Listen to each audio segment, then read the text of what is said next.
getting closer to weight here. And I don't really know exactly what it is that Mirko would be thinking in this situation. I think Mirko would rather go with the less experienced wrestler. Really? We saw yesterday, once you put your hands on him, he was in some trouble. And it could be true. Oh, here we go. Oh, here we see Amir really rushing the Russian, actually. Good call there, Heath.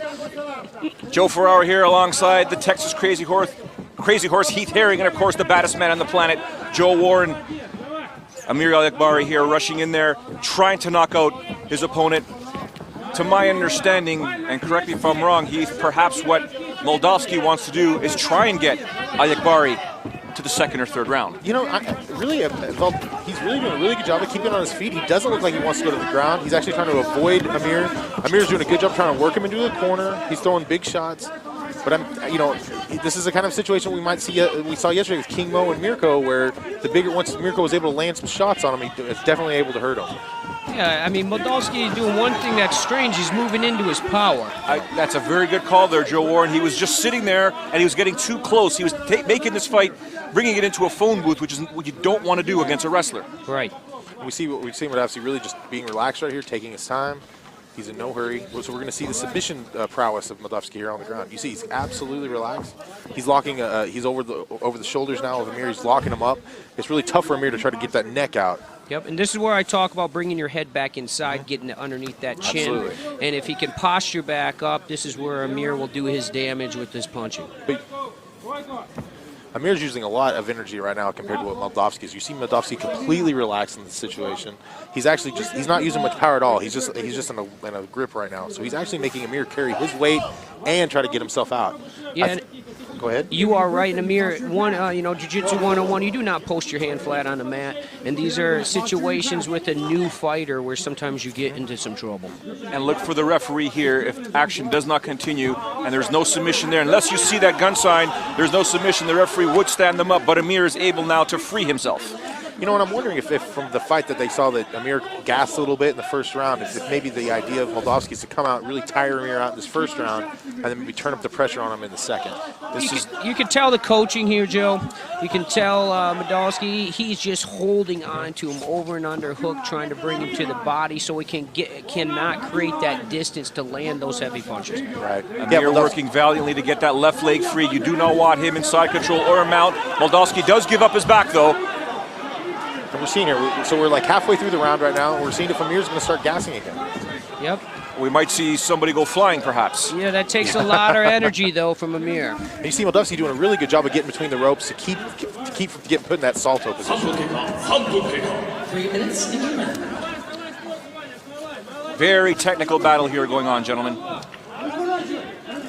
Yeah, and it takes a lot of energy to do what Amir's doing as a wrestler, to keep all your pressure on him, keep that weight down. It takes a lot of energy. That's why you saw him break a little bit with you, Heath. Yeah, and I think actually now that I'm seeing, I think that's Valentine's game plan. I think it's a little bit of a war of attrition. Try to kind of grind him down this first round. Don't get him to do anything too crazy. Just kind of get him trying to gas, and then I think he's going to try to turn up the heat in the second round. We've seen a lot of game plan, right, Joe, from Moldavski. I think his corner is a very educated big man coaching team. I think this is exactly what they wanted him to do. The further this fight goes, the bigger man will be sucking a lot of oxygen, and we can see it right now. It appears, correct me if I'm wrong, Alakbari is now beginning to breathe heavy, but he is working. He is working. He's got the clinch. He's trying to get that trip takedown. This takes a lot of energy from a wrestler. And if you guys notice, you'll see Moldavski actually looking up at the jumbotron. And I think what he's doing is that he's looking at the time. I think he's just it's just a war of attrition at this point. He's trying to make Amir gas himself out. And we're going to see what happens at the beginning of the second round. That's what I was speaking about, is his coaching also, Moldavski's. You see the hands down by Amir. He looks fatigued, gentlemen. Team. Yep. Hands are but I'm sure he's been in this position many, many times. It appears like he's it's actually fatigue. backing out. Yeah, you're right. He is backing up here. Moldavski's footwork. Look at his footwork. We saw this 2 days ago. Started to move. He's now going into the body. Goes to the body with that left kick. Good call, Joe. Oh, and a combination throw dive by Moldavski. 20 seconds left in the opening round. Some blood coming from the nose of Amir Alakbari. In the second round, I think there's going to be some fireworks. Moldavski also has Fedor in his corner all the time in practice. There he does it again, Joe Warren. Moldavski with the right hand, swing, just faking it. What's coming? Is it my left or is it my right? And here again, you see he's just absolutely grinding it out. All right, gentlemen, round 1 is in the books. Who do you have it scored for?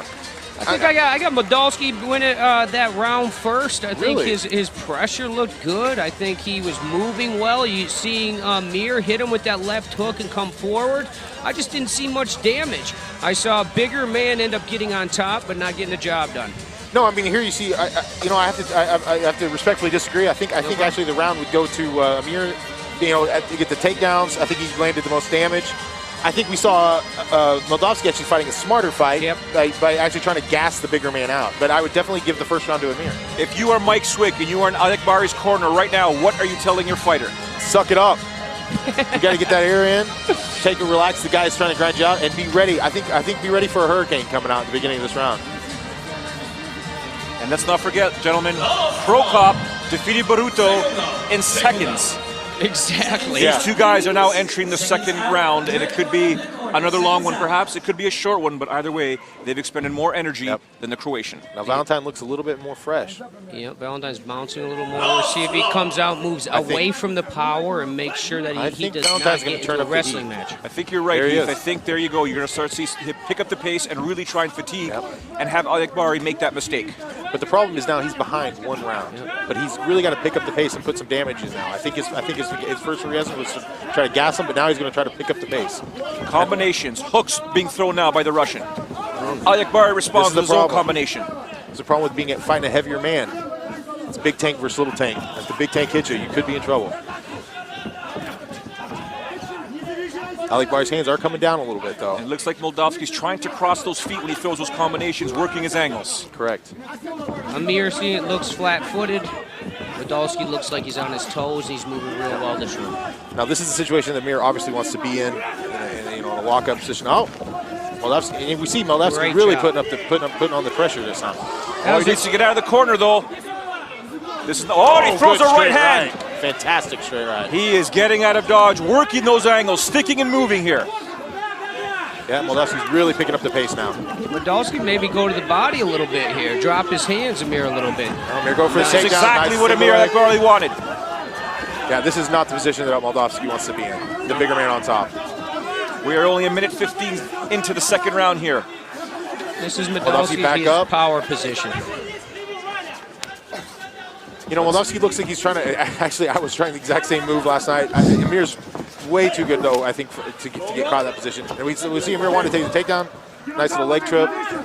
Keep it on top. Let's not kid ourselves, though. Moldavski has a sambo background. Absolutely. Those legs can be grabbed at any one point in time. Yeah, he's got a sambo background, but he's got a big, strong Greco-Roman world champ on top of him that understands hip pressure. Right. Now, but you see Moldavski looking up at the clock again. I think he's ready to start turning up the pressure. But he's got to get the big man off his back. We're seeing Amir. Oh, yeah. He's going for that Kimura again. And you saw him reaching down for the leg right there. Gotta love the referee. Stop, don't move. Don't move until I tell you to move. He's a big dude himself, Heath. Amir wants to stay right here. Double underhooks, pressure into the side of this ring. It's a great position for him. He's going to step around and then end up bringing Moldavski to his back with a body lock if he can. He just lost that. Now they're in an over and under position.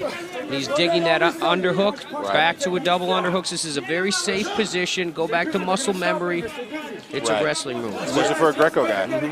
We're past the midway point of the round. We have about 2:15 left. Okay, now Moldavski again looking up at the clock, looking up at the big screen. This benefits Moldavski, absolutely, the break here. I think Amir was actually, right now I've got Amir ahead in this round, but Moldavski obviously looking fresher now, looking to land big shots. A sense of urgency now with Valentin Moldavski. Perhaps he believes he lost that first round. He needs to pick up the pace here and finish off his opponent, or at least win this round. Yeah.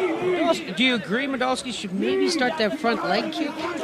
I think it's a little bit late now to start the front leg kick. Okay, you think it needs to start early in the round? You absolutely have to start working on a leg and hurting it. It looks like Alekbari is loading up for something here. He wants to get, there it is, the knee there. Moldavski felt that there. Oh, nice left hook. It's the night of the knees. And really, this is just where you see weight making the difference in the clinch. Now, Moldavski's doing a fantastic job of moving on the outside, and Amir's really dropping those hands. He's got to be careful. We saw a little bit It's of Moldavski now with the double underhooks. Absolutely. Tried a foot sweep. He's going to an over and under clinch. Yeah, this doesn't benefit Moldavski. I don't know why he's clinching. He needs to stay on the outside and try to land shots. You are completely right. He needs to dig underhooks here and go back into a double underhook. There we got Amir. He's going to go for the double leg. Now he's going to go into a single leg.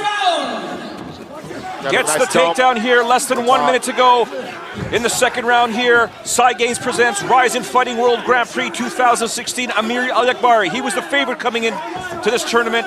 Moldavski took that away, but it's Amir right now controlling his Russian opponent. Yeah, and really Moldavski's either got to get a submission or a knockout here to win the fight. He's got 35 seconds to do so. Referee's calling a stoppage here. Or asking elbow. for... Oh. He elbowed.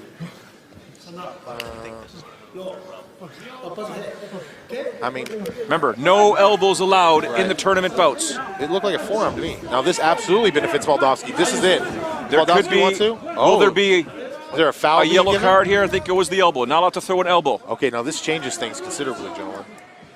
Yes, I believe I didn't think there would be a third round. He's asking him to go to a neutral corner. It looks like there could be one. 30 seconds now. The doctor has checked on Moldavski. The referee has stated you are not allowed to throw an elbow. Is it a point deduction or was it just a warning? The best thing that could have happened. Oh, and a body shot on the left hook. Absolutely, this is it. Moldavski can win. This is his chance to win it now. Yep. 24 seconds to go. Head body hook, head body hook. He's going up and down the ladder. And Amir has got to keep those hands up and come out now. He's losing this. Moldavski needs to also move in, throw those elbows. Well, you can't throw elbows. 10 seconds to go in the second round here. Oh. And a great punch landed there by Alakbari. Just missed. Beautiful action here. Superman punch, overhand right. Again, here it comes. Oh my goodness. We go to the judges' scorecards. It looks like here Moldavski may have pulled off the second round. Do you believe it was Alakbari? It could be 2-0 Alakbari. It could be 1-1. It could be 2-0 Moldavski. Was there a point deduction by the referee? That's my question. I don't believe. Let's take a look Here's here at the replay. Left hook, overhand right, pressuring into him, finishing the single leg. He's grabbing onto the ring. The ref keeps slapping. I wouldn't be shocked if we get a third round, gentlemen. I wouldn't be shocked either. Amir is visibly... Yeah, I think it's going to be a third round. Oh, Amir's exhausted now. He's exhausted. The referee is asking both of these gentlemen to get in here, to come to the middle of the ring. If we go to a third round, it absolutely is in Valentin's... Moldavski's still on his stool right now. They're icing him down. They're getting him ready for that third round. Yep. If there's going to be a third round. We don't know until right now. We're about to find out. Survey says...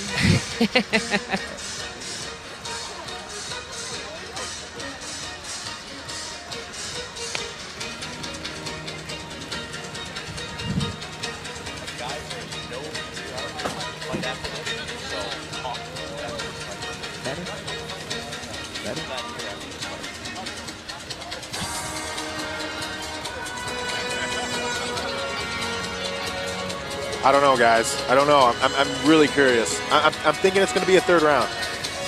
Well, the fact, as they say, just for that, there's been no point deduction, but as they say many times in mixed martial arts, the longer it takes for the judges to render the decision. Wow.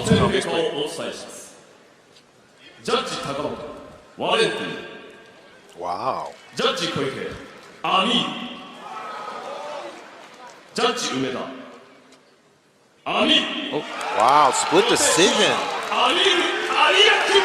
Amir Alakbari defeats Valentin Moldavski, and he moves on to the finals to take on Mirko Filipovic in the final tonight at Side Games presents Rise in Fighting World Grand Prix 2016. The belt will be wrapped around the waist of either an Iranian or a Croatian.